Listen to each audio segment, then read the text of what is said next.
guys, it's Lauren, and today on Real Estate Lingo we are going to talk about credits. Now, a credit is when a seller issues funds back to the buyer through escrow at closing. And I want to talk about two of the most common ways that buyers are able to get credits from the seller and some caveats, some red tape, some restrictions to those credits. So let's jump into it.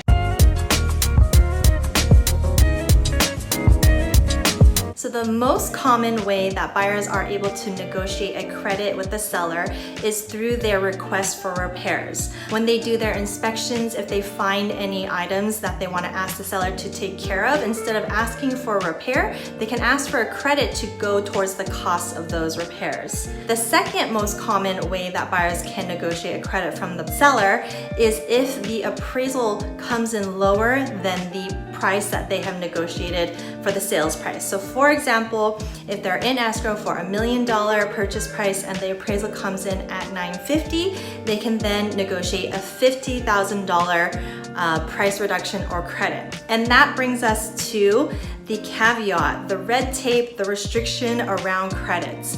Most lenders will only allow up to the buyer's closing costs to be issued as a credit. So for example, if the buyer's closing costs are $10,000, the seller can only issue up to a $10,000 credit to be credited towards the buyer. So what about that $50,000 gap in the appraisal?